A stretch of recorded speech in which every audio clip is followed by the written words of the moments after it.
Early maturing talaga yung mga oak brood. So bali magkapatid mga sir.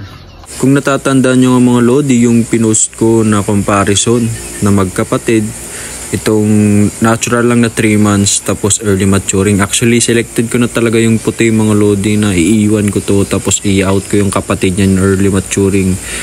Pero kung sino pa mga lodi yung ingat na ingat ka, yun pa talaga yung matatamaan ng kung ano. Hindi ko alam mga lodi kung ano nangyari dito, kasi nakita ko na lang na hindi na makalakad. Ang buong akala ko kasi parang na mild heat stroke, kasi wala na silang tubig. Pero yung kasama naman niya, okay naman yung kasama niya, yung kapatid niya na female.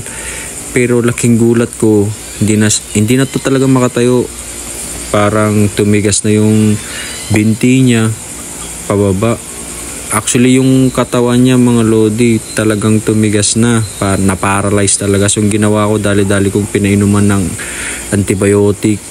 Nagtimpla ako ng antibiotic, tapos naglagay ako ng gamot. Ayan nga, sa may poset ko para may chlorine mga lodi. Kung ano pa talaga, kung sino pa yung ingat na ingat ka at piling-pili mo na manok, favorite mo na manok, yun pa talaga yung madadali mga lodi. Kaya ingat-ingat sa mga may favoritism dyan na manok mga lodi talaga. Ingat-ingat lang, kasi sila talaga yung natatamaan talaga.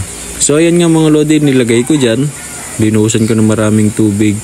Akala ko makakasurvive to mga lodi. After a night, ito talaga, hindi na talaga nakayanan, talagang paralyzed na talaga. So wala na akong magagawa kundi ayun nga mga lodi, kakatayin ko na lang kaysa naman gagastos pa ako. At ganun talaga, kaya lesson learned sa akin talaga, hindi na ako magiging favoritism sa mga manok ko. Talagang itatrato ko sila na pantay-pantay hanggang ganito na mga lodi talaga. Wala talaga tayong magagawa.